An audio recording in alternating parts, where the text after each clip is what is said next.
नमस्कार, मैं हूं डॉक्टर विकास कोहली और आज हम बात करेंगे एक ख़ास कंडीशन की जिसका नाम है कोआक्टेशन ऑफ एओर्टा। एओर्टा वो ट्यूब है जो पूरे बॉडी में ब्लड सप्लाई करती है और कोआक्टेशन का मतलब होता है नैरोइंग, ब्लॉकेज, सिकुड़ जाना। सो वो ट्यूब एक जगह अगर पिचक गई है, दब गई है, तो ऊपर वाले हिस्से में ब्लड प्रेशर ज़्यादा होगा और नीचे वाले हिस्से में ब्लड प्रेशर कम होगा। और ये एक ख़ास कंडीशन है जो कि नवजात शिशु में भी प्रेजेंट कर सकती है। उससे पहले माँ के पेट में जब बच्चा होता है तब भी जांची जा सकती है और नवजात शिशु के बाद ये कभी भी किसी भी उम्र पे प्रेजेंट कर सकती है। जैसे कि आज मैंने एक 9 साल की लड़की में पहली बार डिटेक्ट हुआ हाई ब्लड प्रेशर, उसका कारण निकला कोआक्टेशन, तो उसकी बलूनिंग की है। तो ये उस उम्र पे भी और कई बार ये 20, 25, 30, 40 साल पे भी पकड़ी जा सकती है। ये थोड़ी सी रेयर कंडीशन है, इतनी कॉमन भी नहीं है, बट पीडियाट्रिक कार्डियोलॉजी में देखी जाती है नॉर्मली न्यूबॉर्न पीरियड में। हम बात करते हैं कि न्यूबॉर्न पीरियड में ये कैसे प्रेजेंट करती है।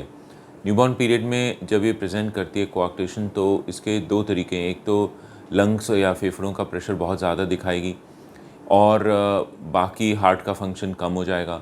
और दूसरा तरीका है कि सिर्फ हार्ट का फंक्शन कम होगा, ब्लड प्रेशर लो होगा और क्योंकि नीचे वाले हिस्से में ब्लड प्रेशर कम है तो आंतें और किडनी काम नहीं करेंगे और उसी समय एक इमरजेंसी दवाई शुरू करनी पड़ेगी और उस दवाई को शुरू करके जब फंक्शन नॉर्मल हो जाएगा तो उसको सर्जरी से या बलूनिंग से ठीक करना पड़ेगा।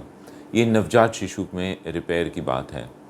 और उसके बाद अगर ये प्रेजेंट करती है जैसे 2 या 3 या 4 महीने पे, तो आम तौर से नीचे वाले हिस्से में ब्लड प्रेशर कम होता है, ऊपर वाले हिस्से में ज़्यादा होता है।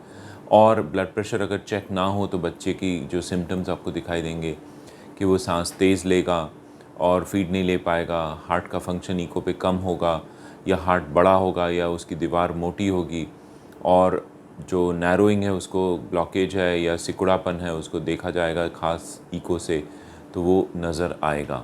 ये सीटी स्कैन पे भी कंफर्म हो जाता है, बट इकोकार्डियोग्राफी के आगे सीटी स्कैन बहुत कम ही चाहिए होता है ऐसी कंडीशन में।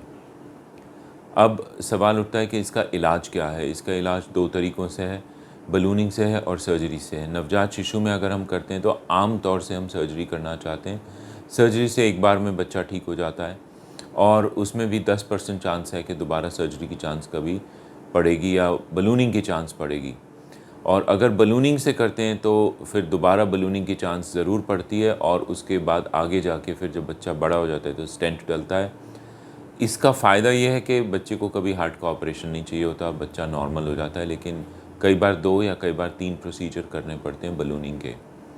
ये सिर्फ फ़र्क है। और जिन पेरेंट्स को बहुत ख़ास ये है कि ऑपरेशन ना हो बच्चे का और एक दिन एंजियोप्लास्टी करके उसी से ठीक हो जाए, तो ये तरीका काफ़ी अच्छा है। ये हो गया कोआक्टेशन के बारे में और इसके डिटेक्शन के बारे में। कई बार ये प्रेगनेंसी में भी पता चलती है और जब प्रेगनेंसी में शक उठता है कोआक्टेशन का, तो उसमें से सिर्फ 30% बच्चों में कोआक्टेशन असली में निकलती है। तो प्रेगनेंसी का जो शक है वो डायग्नोसिस नवजात शिशु में ही कंफर्म हो सकता है। कोआक्टेशन ऐसी कंडीशन है जिसमें अगर ठीक टाइम से पकड़ा जाए, इलाज हो जाए, तो बच्चा पूरा नॉर्मल हो जाता है, आगे की लाइफ नॉर्मल हो जाती है। आमतौर से लाइफ लॉन्ग दवाइयाँ नहीं चाहिए होती और आमतौर से लाइफ लॉन्ग कुछ डिसेबिलिटी नहीं रहती या हार्ट की प्रॉब्लम नहीं रहती है। 70% बच्चों में इसके साथ एओर्टिक वाल्व जो है, जो एओर्टा का वाल्व है, वो बाइकस्पिड होता है और उसका फॉलोअप चाहिए होता है हमें। ये हो गया कोआक्टेशन के बारे में। अगर आपके कुछ सवाल हैं तो नीचे कमेंट्स में लिख दीजिए और हम लोग उसका जवाब आपको लिख के देंगे। बहुत बहुत शुक्रिया।